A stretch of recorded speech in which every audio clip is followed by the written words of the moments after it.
We're joined here in studio by Dan Perry. He's international affairs analyst. Thank you very much for being with us. Also the former editor, of course, for the Associated Press in Europe. Thank you very much, Dan. Let's talk about the danger in Putin, because it's a rare speech that he gives, and of course it happens as the UN General Assembly convenes in New York. The thing is, we don't know if he's bluffing or not bluffing. The man has a good poker face. He has a great poker face, and also it's in the nature of a bluffer to claim they're not bluffing. So I don't think we can take him at his word. It's a question of figuring out what his realistic options are. Clearly, those who had thought that Ukraine's counteroffensive, which has been very successful, will terrify Putin into walking away from the war, have been disabused. But I think their number was small. Basically, we expected Putin to double down. Remember that Putin is essentially, at this point, quite remarkably, he has transformed into a complete and total dictator. And dictators of this nature come to a very bad end if they end up losing wars in humiliating fashion on the global stage. And so it's not surprising to me that he's doubling down. What is remarkable, what makes this a truly riveting, pivotal moment in modern history, certainly since World War II, is that Putin has broken the taboo on threatening to use nuclear weapons. Mutual assured destruction was always sort of implied.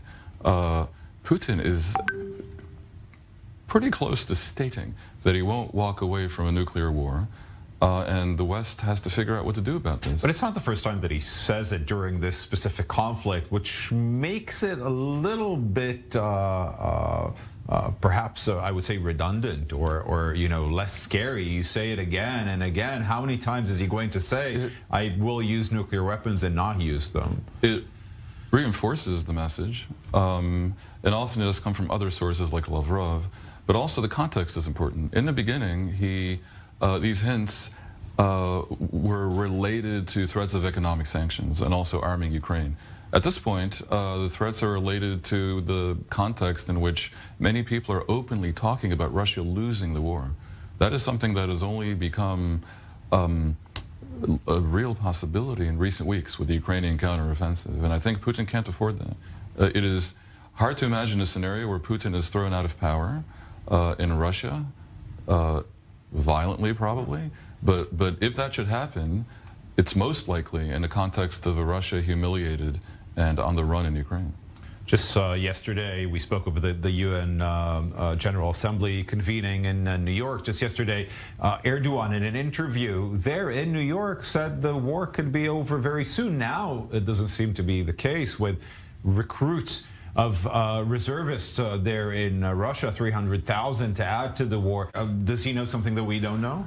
I generally think that people like Erdogan know about as much about what goes on in the mind of Putin as do television analysts. But he does have the advantage of having met him. Does that mean he believes what Putin said? I don't know. Erdogan wishes to present himself as a peacemaker, potentially, certainly to claim credit for the not exactly implemented deal to get Ukrainian grain out to Africa and the rest of the world. And also to create about himself good karma, which is probably why he's intending to come to Israel as well in the near future. There are two narratives about how to end the war. One says, let Putin find a face-saving way out in Donbass, and maybe he can walk away and everyone's sort of happy, except the people of Donbass, who under this scenario would be transferred to Russia.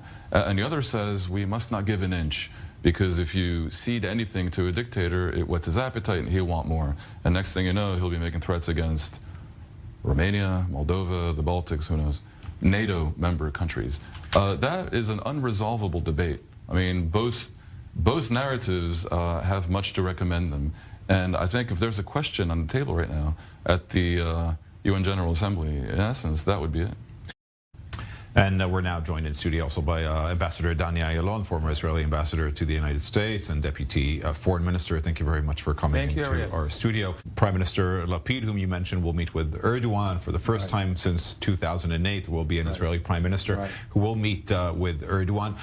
Let's talk about Lapid's move there and with regards to Erdogan. Putin out, Erdogan in. For many years during Netanyahu's rule, it was the other way around. We have to remember that the weaker side is Turkey. They are the ones actually needing today this relationship even more than Israel, although Israel, of course, is enjoying it very much. And Erdogan, I think, does it for two main reasons. First of all, he needs a bridge to Biden and to Washington, D.C., to the Congress there, where Turkey is not very in a very favorable position. And secondly, he would like the gas, Israel's gas in the Mediterranean, to flow in the future to Europe, not through Greece, but through Turkey. I would add a quite debilitating economic crisis in Turkey in the past 2 years, which surely is connected to what is a pivot away from Putin and back towards the West and Israel. I think that the Israeli stance usually is that Greece is more stable as a gateway to Europe than Turkey. Now things with Erdogan are fine, but of course you don't know. Danny Alon, Ambassador Danny Alon, Dan Perry, thank you very much both for joining us.